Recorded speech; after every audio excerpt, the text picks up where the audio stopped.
اعوذ باللہ من الشیطان الرجیم بسم اللہ الرحمن الرحیم قال اللہ تعالی و تبارک فی القرآن الکریم قد افلح المؤمنون صدق اللہ مولانا العظیم۔ انتہائی ذی وقار سامعین و سامعات، السلام علیکم ورحمۃ اللہ وبرکاتہ۔ خداوند حرم و طور کا ہم جتنا بھی شکر ادا کریں اس کی عنایات خسروانہ پر اتنا ہی کم ہے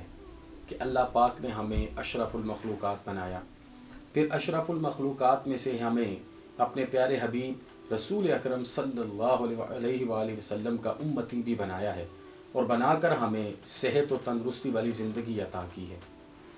میں جب اپنے اطراف و اکناف کے ماحول کو دیکھتا ہوں اور پھر اپنی ذات کو دیکھتا ہوں، اپنے معاملات کو دیکھتا ہوں اور پھر اپنی تاریخ کو دیکھتا ہوں، تو بہت سی ایسی چیزیں ہیں جو تشنا رہ جاتی ہیں، جن میں مجھے ایسے محسوس ہوتا ہے کہ ہم صرف اپنا وقت گزار رہے ہیں، ہم منزل مراد اور منزل مقصود کا تعین کرنے میں کامیاب نہیں ہو پا رہے۔ بے شک اس کے سرکمسٹینسز آج کے ریلیجیسلی ہوں یا سوشلی ہوں، تمام تر معاملات کو اگر ہم سامنے رکھیں تو ہم اپنے آپ کو ایٹ دی اینڈ ایک بے پایہ منزل کے قریب سمجھتے ہیں۔ دیکھیے، تاریخ عالم میں سے جب آپ تاریخ اسلام کو نکالتے ہیں تو آپ کو یہ دیکھ کے بڑی حیرانگی ہوگی کہ ہر وہ اعلیٰ وصف جو آج کائنات میں قائم ہے، خواہ وہ عفو درگزر کا ہو،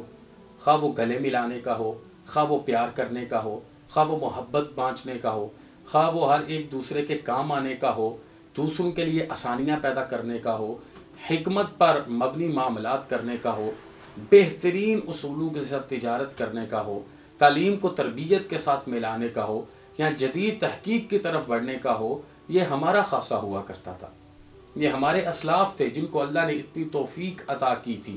کہ انہوں نے اپنے آپ کو سچا مومن بنایا تھا، اور وہ صرف تقاریر سے تحریر سے مومن نہیں تھے، ان کا کردار بتاتا تھا، ان کے چہرے بتاتے تھے، ان کے معاملات بتایا کرتے تھے کہ ان کو ایمان کی کون سی توفیق نصیب ہے۔ ان کے اپنی ماؤں کے ساتھ جو معاملات ہوا کرتے تھے، آپ ماضی قریب میں جا کے دیکھیے تو میں اس چیز کو عرض کروں تو آپ حیران ہوں گے کہ پرانی مائیوں کو جب ہم ملتے تو وہ صدقے واری جانے کے الفاظ کہہ کے نہیں تھکتی تھی۔ 100 بار بسم اللہ کریں، 1000 بار بسم اللہ کریں، 1,00,000 بار بسم اللہ کریں، یہ ان کی تربیت تھی۔ وہ اتنی ہی شریعت سمجھتی تھیں، وہ اتنی ہی شریعت کو جانتی تھیں اور اسی پر عمل کرتی تھیں۔ میں بڑا حیران ہوا۔ میں آج آپ کو ایک بات بڑی مزے کی اور محبت کی بتاؤں کہ میں بھی اپنے گاؤں میں جاتا تو ہماری ایک گاؤں میں میری دادی ماں کی ایک سہیلی، ہماری دادی ماں ہی تھی، تو وہ بڑی محبت اور بڑے پیار کے ساتھ، اور یہ آج میں دعوت دے رہا ہوں آج کی ساری ماؤں کو، بڑی محبت اور بڑے پیار کے ساتھ جب بھی ملتی، دن میں 10 دفعہ ملتی، وہ 100 بار، 1000 بار، 1,00,000 بار بسم اللہ کرتی۔ تو میں اس وقت یہ سمجھتا کہ یہ ان کی محبت کا انداز ہے، ان کی عقیدت اور ورفتگی کا انداز ہے۔ یقین کیجئے، مجھے ایک دفعہ سرکار دو عالم صلی اللہ علیہ وسلم کی ایک حدیث پڑھنے کا موقع ملا، اور اس حدیث کی تفہیم یہ ہے کہ اگر کوئی بندہ اس انداز میں بسم اللہ کا اظہار بھی کر دینا کہ 100 بار بسم اللہ، 1,00,000 بار بسم اللہ، تو اللہ اس کو اتنے کا ثواب بھی عطا کر دیتا۔ یہ کتنا خوبصورت دین ہے جس کا میرے اور آپ کے ساتھ تعلق ہے، جو ایک تنکا اٹھانے کے بدلے جنت الفردوس دینے کا اعلان کرتا ہے، جو ایک طالب علم کے دیے میں چراغ جلانے کے بدلے سرکار دو عالم صلی اللہ علیہ وآلہ وسلم کی خواب میں آمد کی سرفرازی بھی عطا فرماتا ہے اور جنت الفردوس کی بشارت بھی عطا فرماتا ہے۔ جو دین کے رستے پہ چلنے والا اگر کسی وجہ سے